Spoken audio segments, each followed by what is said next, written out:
అయ్యా దేవుడిచ్చిన ప్రసాదం అనుకుని నలుగురిని కన్నాను, ముగ్గురికి పెళ్లి చేయగలిగానయ్యా. ఈ ఊరు ఏమిచ్చినా మీరు తీసుకుంటారు కదయ్యా, ఇది మిగిలిపోయింది, తమరే ఏదో ఒకటి చెయ్యండి అయ్యా.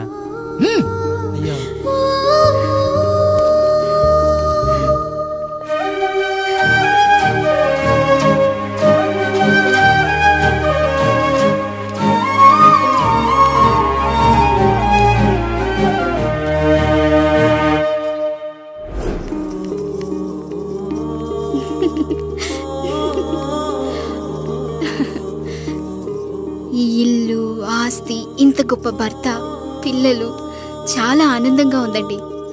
కానీ నాకు ఒకటే లోటు, మన తర్వాత మన పిల్లల్ని చూసుకోవడానికి వీళ్ళకొక అన్నయ్య కావాలండి. అచ్చం మీ పోలికలతో వీళ్ళకొక అన్నయ్యని కందామండి. నువ్వు అడిగితే కాదనగలనా?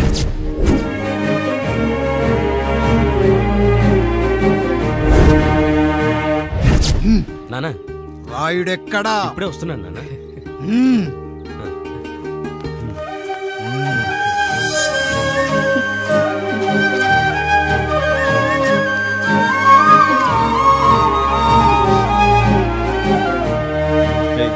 చూడరా, మీ అన్న మీద పగ తీర్చుకోవడానికి నీకు ఇదే సరైన సమయం. పర్లేదంటావా? ఏం పర్వాలేదు. అయ్యా. ఎరా రంగా, ఏం కావాలో అడగరా. నీకంటూ ఏమి ఇవ్వలేదు, నువ్వు ఏమి అడగలేదు, చెప్పరా. మా అన్నకు నాకు పడట్లేదయ్యా. తోడ పుట్టినవాడని చాలా సహించాను, అడ్డమైన దానాలు చేసి ఆస్తి మొత్తం పోగొట్టాడు. ఇప్పుడేం కావాలరా? కొద్దిగా ఈ కత్తి తీసుకొని వాడిని చంపి పెట్టండి అయ్యా.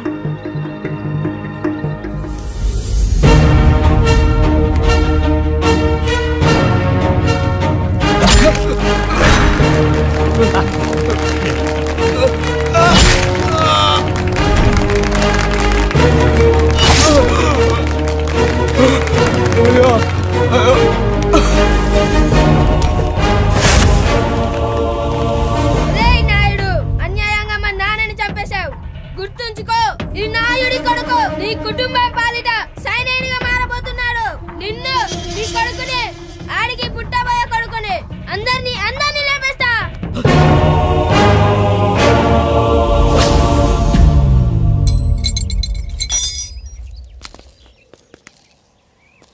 ఏం జరిగింది? మీరు హత్య చేసినట్టు ఇప్పుడే సమాచారం అందింది. తగిన సాక్ష్యాధారాలు పరిశీలించిన పిమ్మట మీకు యావజ్జీవ కారాగార శిక్ష, 2000 రూపాయల జరిమానా విధిస్తూ అరెస్ట్ చేస్తున్నాను. అయ్యగారు నా కోసం చేసిన త్యాగాన్ని హత్య అంటుందా మీ చట్టం? ఇదెక్కడ న్యాయం? మనిషికి ఇచ్చిన మాట నిలబెట్టుకుంటే అరెస్ట్ చేస్తారా? ఏ దేశంలో ఉంది చట్టం? నన్ను ఏం చేయమంటారు రాయుడు గారు?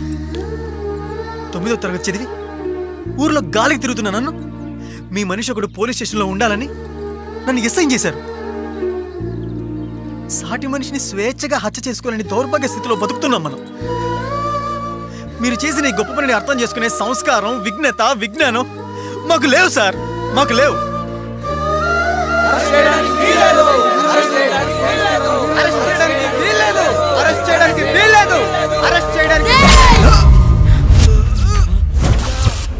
నాయుడు గారు,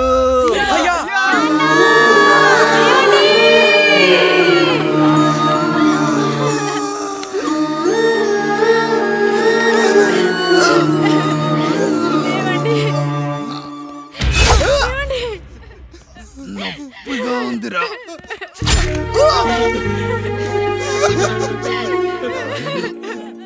సుధా, నేను లేకుండా ఎలా ఉండగా? పర్వాలేదండి, బిడ్డలతో నేను ఉండిపోతాను.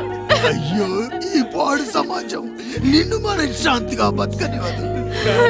ఇంతమంది పిల్లల్ని చూసుకుంటూ భర్త లేకుండా ఎలా బతకగలం?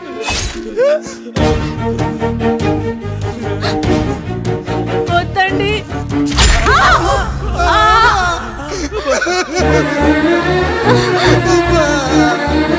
రాయుడు, బిడ్డలు జాగ్రత్త. ఈ రోజు నుంచి వీళ్ళంతా నీ తమ్ముళ్ళు, చెల్లెళ్ళు కాదు, నీ బిడ్డలు.